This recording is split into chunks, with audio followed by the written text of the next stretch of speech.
Well, Blaxploitation is the name given to a body of films that came out predominantly in the early 1970s. American independent or exploitation filmmakers producing a fairly wide range of film titles. But the period of Blaxploitation I do try to keep a very conservative framework on, and that's 1971 to 1975.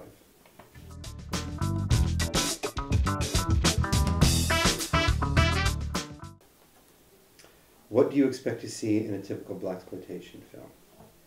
The most common theme is sticking it to the man. You know, the man is got, as Melvin Van Peebles says, the man's got his foot up your ass your whole life, and this is the one time when we get to stick it to the man, to fight the powers that be, to fight the police, the army, the government.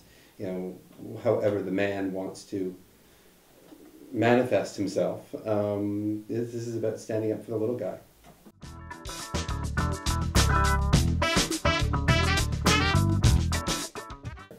Well, actually, I'll quote Fred Williamson, who hates the term blaxploitation or black exploitation, because he puts it as a black actor, he's working. How is he being exploited? He's getting money. He's able to put food on the table. The black writers and directors, when they were used, you know, were making a living for probably the first time in their lives in the film industry in America. So this whole notion of it being exploitation is according to Williamson, was an invention by groups like the NAACP, other advancement groups and consciousness-raising groups, but who were concerned with middle-class values, not working-class values. And the Blaxploitation films appealed to a working-class audience, not a middle-class. The middle-class were happy to see Sidney Poitier and Bill Cosby on screen, when what most black people in America wanted to see in those days was Fred Williamson and Richard Roundtree. So while blaxploitation is the term that's given to these films, I don't know it's really an appropriate term. The exploitation in this sense refers more to the kind of marketing the film experienced, rather than anything deeply unsettling within the film itself. Dolomite is my name, and fucking up motherfuckers is my game. Breathing down your neck. Damn! Damn! Girl, this motherfucker's got rhythm, I think the question of, is it a negative stereotype or is it a positive stereotype? Is this a good thing for the black community? Is this a bad thing for the black community? Is an overly simplistic argument, and that real people of color or people not of color, watching these films are going to have a shifting and moving response to these films as the films run through the projector or as they persist through time. Our opinion of these films changes often while we're still watching them. We can agree with that, we can disagree with something else. And sometimes those things we agree with and disagree with will cross over later on in the film, or in another film, or in another viewing, or something like that. So while I certainly think blaxploitation picks up on stereotypes and plays around with them, seeing them as good or bad is just sort of a non-question.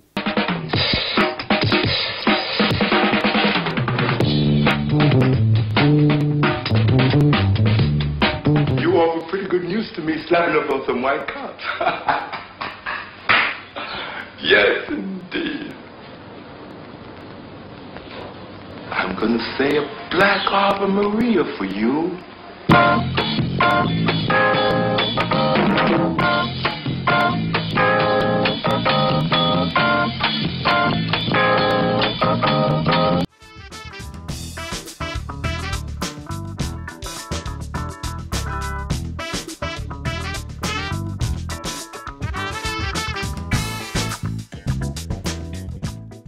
Well, the short and slightly jokey answer is they're cool. I mean, these are cool guys. They've got any number of women, money, flashy clothes, flashy cars. Who wouldn't want to be like them? That's sort of a slightly glib answer. The real answer has to do with, I think, African-American folklore and the role of the trickster figure. That the pimp, unlike the detective or the vigilante, the pimp figure really stands as a trickster figure in American culture. They are using all the aspects of the American dream, all the capitalism, all the quasi-democracy, but they're doing it for them, and they're not sharing with Whitey. And that's why it's on that side of the law. It's fine when the government does it, when Washington or Whitehall do it, but when the black man does it, it's illegal. And these films play up that double standard. A film like, which I don't talk about in the first one, but I do in the second edition, like Willie Dynamite, which I think is as good as any mid-70s crime film, like Dog Day Afternoon or The Godfather. I really do think this is a film at that level, is about trying to turn the pimp business into Fordist principles. Sort of have assembly line hose. Whereas one's starting to get a bit too old, you got the new one coming in, and trying to use that kind of industrial manufacturing model on the sex industry is just wonderfully satirical, as sort of an anti-capitalist film. It's a phenomenal movie. Let me lay it on you, Willie. Alone, you always gonna have to take the risk. Your bitches will be pulled. The man will never put his hand in. You'll be crowded and jammed up from every turn. I like the competition. And I can deal with any heat. Also, you dig, the bitches I run are selected to win. I mean, I'm controlling some tough, aggressive, mean-looking animals. Now, can I tell them that they can only run in one part of the jungle?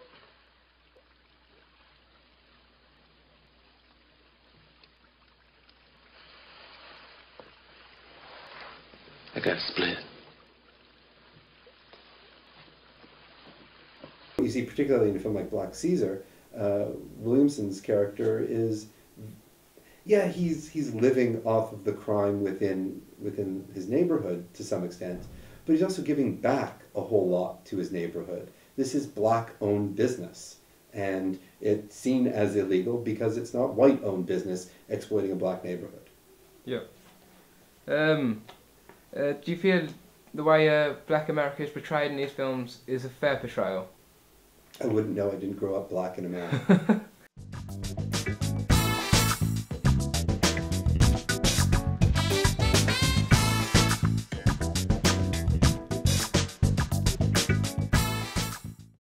Well, I think the biggest one, which both Sweetback and Shaft started, was the fact that the American public are willing to see a black man in a lead role who wasn't subservient to some sort of white power. That's the biggest advance, that there's money to be made in the African American market. But if it wasn't, well, I certainly don't consider Spike Lee or John Singleton or Ernest Dickerson or any of those contemporary African American filmmakers to be blaxploitation directors. I do think it's on the backs of people like Gordon Parks Jr., or Gordon Parks Sr. and Jr., and Larry Cohen and Jack Hill, that filmmakers like Lee and Singleton were managed to make their films in the 80s and into the 90s.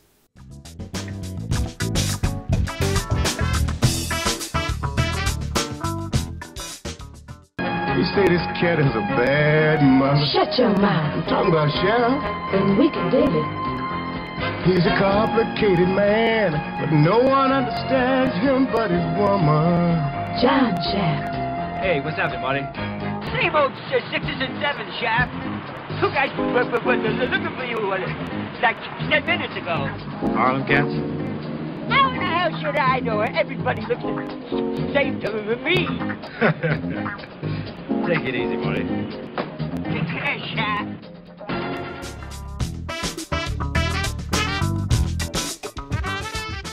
I think the reason Shaft is as popular a figure as he is due to Isaac Hayes' amazing score, but also the fact that this is probably the one blaxploitation film white folk have seen. I don't think Shaft is that terrific a character.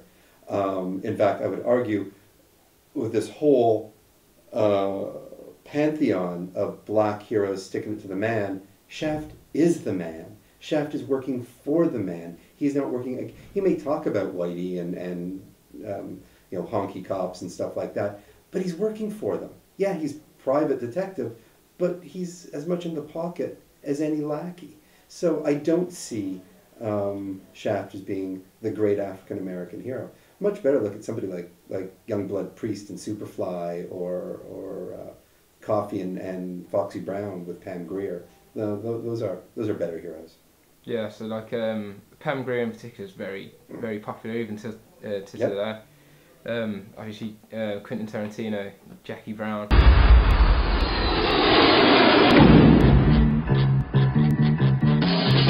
If you had the chance to walk off with $500,000, would you take it? Yes. What do a stewardess, a gun runner, a bail bondsman, an ex-con, a federal agent, and a beach bunny have in common? You don't come in on this thing with me. You got to be prepared to go all the way. They're all chasing $500,000 in cash.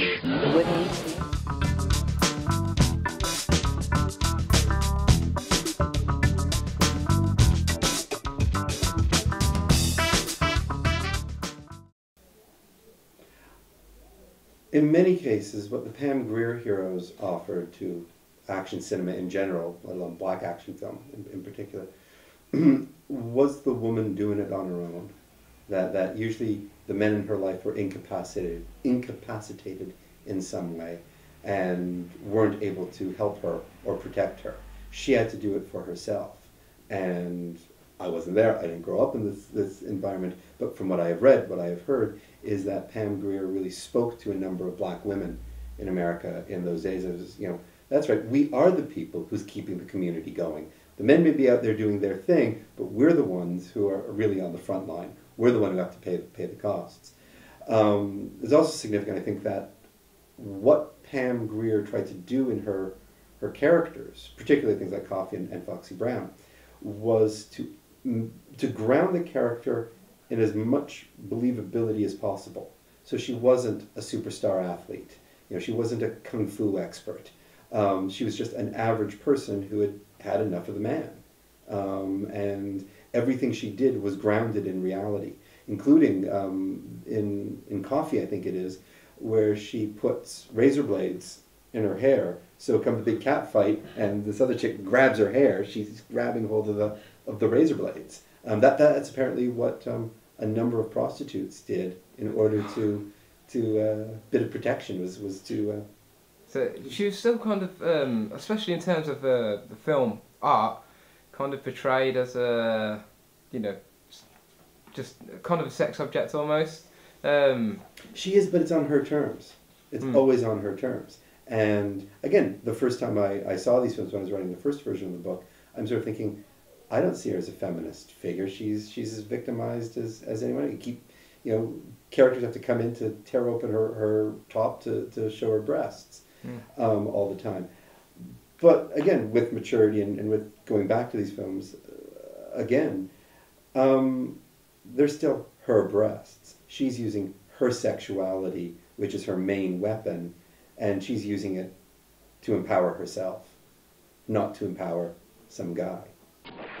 The fastest, meanest, baddest mother ever to hit the big screen. He's quick, he's black, and he's back. Get ready for the punchingest, kickingest, choppingest dude on earth.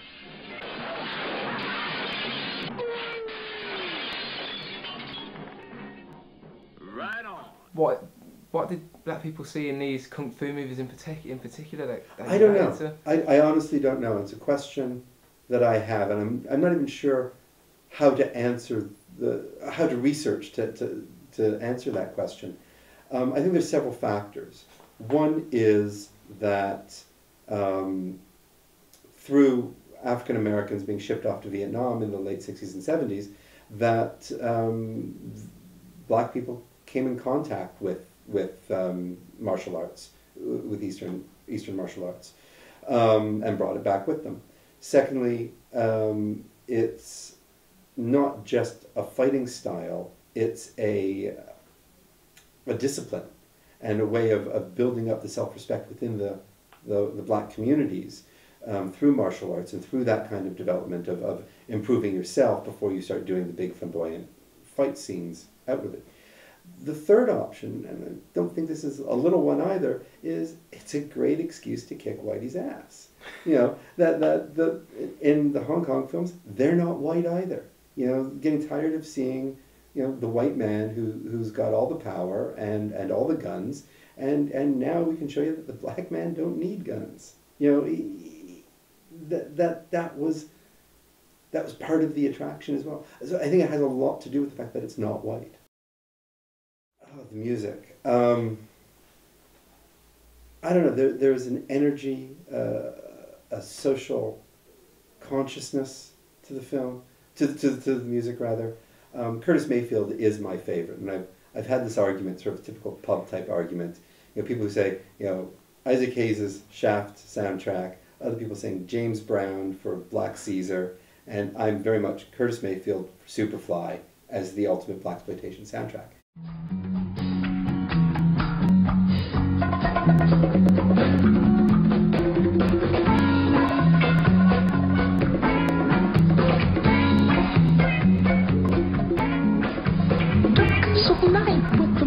Shining bright, there's a second one strong, a lot of things going on. The man of the hour has an air of great power. The dudes have envied him for so long. Oh, Superfly, you're gonna make your fortune by and by. But if you lose, don't ask no questions why. The only game you know is do or die.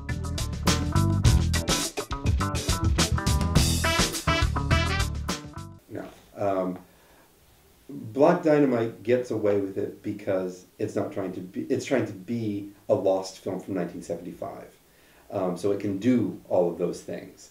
When they've tried with the Wayans brothers, I'm Gonna Get You Sucker, or Undercover Brother, I think it's more successful and I really enjoy it, but it's also problematic. The Hebrew Hammer, which is the first Jewsploitation film, using all those black icons, but Jewish, made Jewish. It's not that the language or the stereotypes or the culture has changed per se. I think blaxploitation was very much of its time. MGM, when it came out with its videos and DVDs of these films within the past sort of 10 or so years, they called it the Soul Cinema collection.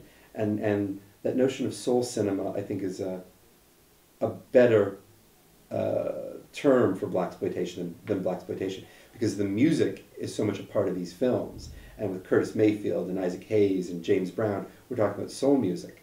Come the mid to late 1970s, i.e. when white people start buying the records, it becomes disco. And it goes from being R-rated, or 18 certificate, to PG-rated. You know, more kids, you know, a safe environment for the little white suburban kids to go see, and you know, what was Sweetback's badass song has become roller boogie. You know, that disco just sort of took over the zeitgeist in America, and so these films are just so much a part of their time. I wouldn't even call it a genre. I would really call it a film movement, a period when black filmmakers and black actors, you know, had an all too brief moment in the sun and managed to really change American cinema.